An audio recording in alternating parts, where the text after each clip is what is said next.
This video will take us through a simple problem on gene linkage and mapping.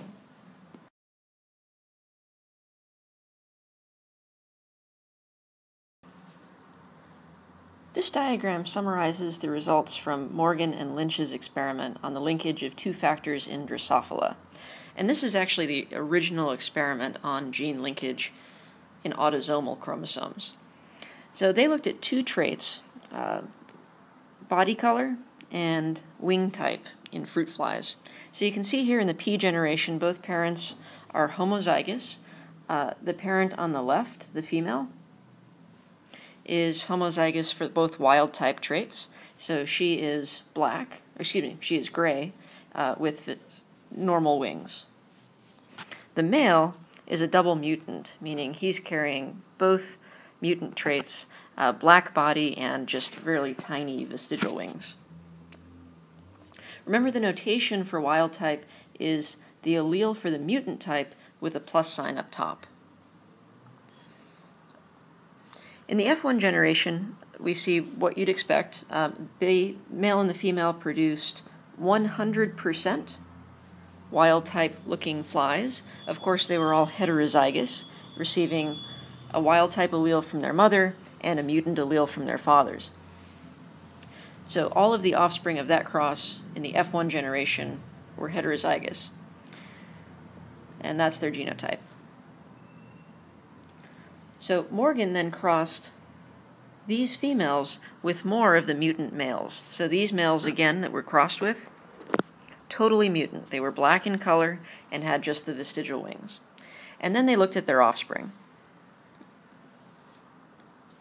They observed 4 different kinds of offspring, just as you'd expect. And let's look at the combinations. So some of the offspring were wild type for both traits, meaning heterozygous. They had to receive the mutant alleles from their father, but they got the wild type alleles from mother, and so they all appeared wild type. We got some that were totally mutant, just like the father. Now together, these two made up what we would call the parentals, because they resemble the P generation. They resemble what we saw in the first generation and then what we saw in the F1 generation, right? Total mutants and total wild types. We then see some recombinants.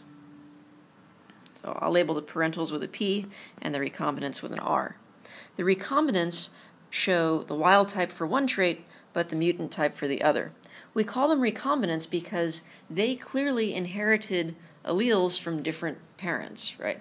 And they are not showing the phenotype of either one of their parents.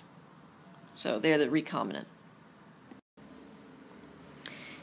If the two genes for body color and wing type are unlinked, according to basic Mendelian genetics, we would expect a 1:1:1:1 ratio in the F2 generation.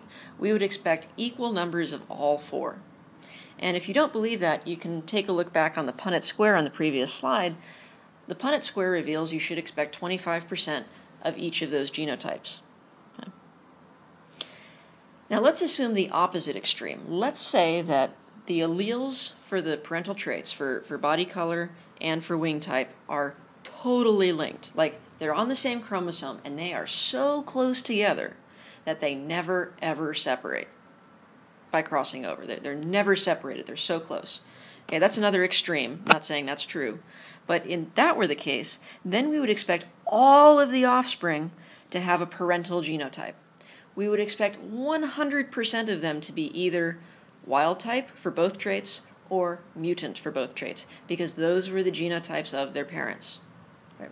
We would expect no recombinants at all, because the alleles would never ever be separated. So what did they actually find? They didn't find either one of these extremes, really. These are just ideals. Okay? Their results revealed a majority of parentals. A majority of the offspring had phenotypes that matched one parent or the other. And a minority, but a noticeable minority, were recombinants, showing a mixture of the two phenotypes of their parents. So these would have been wild type for one trait, but mutant for the other. All right, so what do we do with this data? Well, the data strongly suggest that the genes are located on the same chromosome. They definitely suggest some form of linkage because the data are very, very different from what we would see if we saw equal numbers in all four of the categories. Very, very different. So there's a strong suggestion that the genes are linked. Of course, you can't say the genes are linked unless you do a chi-squared analysis of your data. I won't work through all the steps of the chi-squared analysis, but I will show you a couple of the highlights. The chi-squared analysis makes a null hypothesis that genes are not linked. Okay? Remember, the null hypothesis isn't necessarily what you think is the case. It just assumes independent assortment, right? The genes are not linked. And it gives us something to compare against.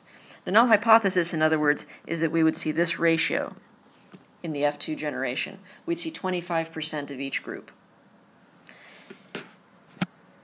There was a grand total of 2,300 flies in the F2 generation. And so that means the expected value for each of these four categories would be 575. So we would expect to see 575 of each of these four groups. You can compare that then against the observed values for each of the four groups. And when you do your chi-squared analysis and you do the math, you should find that chi-squared is absolutely ginormous. It's huge, huge chi-squared value, which means the p-value is incredibly small, far below our cutoff for 5%. And so we reject the null hypothesis in a big way. The genes are clearly linked. The next comes, all right, well, if they are linked, how closely are they linked? In other words, what's the recombination frequency? The process for calculating the recombination frequency isn't complicated. It's just the number of recombinants out of the total number of offspring in the F2 generation. The two recombinant categories had 206 and 185 offspring. And the total number of offspring we found before was 2,300. So the recombination frequency is about 0.17. In other words, about 17% of the time, these genes cross over. The recombination frequency is equal to the distance in map units between the two genes. In other words, there are 17 map units between the gene for color and the gene for wing type on the chromosome for fruit flies.